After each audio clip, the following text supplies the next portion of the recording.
ব্যস্ত রেল স্টেশনে যাত্রীদের ছোটাছুটি, হকারদের হাঁকডাক, ট্রেনের হুইসেলের মাঝে এক ঝাঁক শিশু মত্ত পড়াশোনায় লিখছে অ আ ক খ কিংবা ইংরেজি বর্ণমালা। গণিতের পাঠ নিচ্ছে গল্পে গল্পে, মজার ছলে। কোমলমতি শিশুদের কারো মা আছে, বাবা নেই, কারো বা মা বাবা দুজনেই আলাদা হয়ে ছেড়ে গেছে শিশুদের। অনেকের মা কাজ করেন অন্যের বাসায়, আবার কারো কারো বাবা মা দুজনেই চাকরি করেন। সেই সব সুবিধাবঞ্চিত শিশুদের পাঠ দেয়া হচ্ছে খোলা আকাশের নিচে রেল স্টেশনের এই স্কুলে। শিক্ষার্থীরা জানায়, অর্থ অভাবে কিন্ডারগার্টেন কিংবা সরকারি স্কুলে পড়তে যেতে পারেন না। অনেকে আবার ছোট ভাই বোনকে রাখার জন্য হয় না দূরের স্কুলে যাওয়া। আমি এখান থেকে পড়ালেখা শিখছি, আবার এখানে আসি, আবার বাচ্চাদের পড়াই। আব্বু আম্মু কাজে যায়, আমি 4টা বাজে সারি স্কুলে পড়তেই, পরে আমার বোনে ঘুমাইলে উনি হুতে রাখি, আমি পড়ি।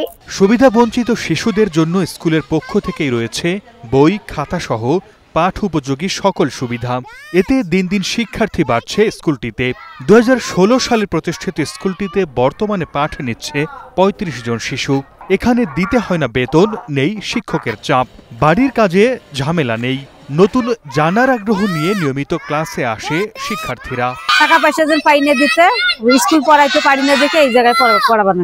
অন্তত কিছু ভালো মানুষ আছে, তাদের জন্য কিছু করতে চায়। হ্যাঁ, তাদের জন্য একটু ফিউচার দাঁড়াক, যাই হোক না কেন, অন্তত নিজের নামটা তো লিখতে পারবে।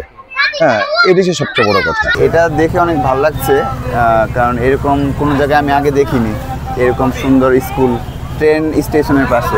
ব্যতিক্রমী এই স্কুলের প্রতিষ্ঠাতা শ্রী শুভচন্দ্র পেশায় একজন দোকান কর্মচারী, কিন্তু হৃদয়ে এক ত্যাগী শিক্ষক। ছোটবেলাতে হারিয়েছেন বাবাকে, মায়ের অসুস্থতার কারণে পড়া হয়নি 8ম শ্রেণীর পর। কাজের ফাঁকে স্টেশনে আড্ডা জমত বন্ধুদের সাথে। সে সময় সুবিধাবঞ্চিত শিশুদের দেখে মন তার হু হু করে ওঠে। প্রশ্ন জাগে, শিক্ষা গ্রহণের সময়টাতে কেমন করে হেলায় ফেলায় কাটছে এই শিশুদের। যদি স্টেশনে করা যায় একটা স্কুল, কেমন হয়? সে ভাবনা থেকে শিশুদের জন্য গড়ে তোলেন লাল সবুজের পতাকা শ্রী শুভচন্দ্র প্রাথমিক শিশু বিদ্যালয়। আমি ফার্নিচারের কাজ করি। আমার ফার্নিচারের যে বেতন পাই, সে বেতনের আয় থেকে প্রায় 50% আমি ওদের পিছনে ব্যয় করি। আমি চাই যে আমার ছাত্ররা বা আমি যাদের তৈরি করবো বা যাদের লেখাপড়া শিখাইছি, ওরা যেন আমার স্বপ্নটা পূরণ করতে পারে। আমার ইচ্ছা ছিল যে আমি একসময় ঢাকা ইউনিভার্সিটিতে লেখাপড়া করব।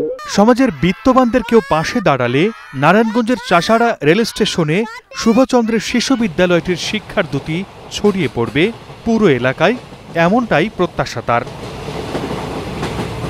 সর্দার মোহাম্মদ আরিফ, স্টার নিউজ।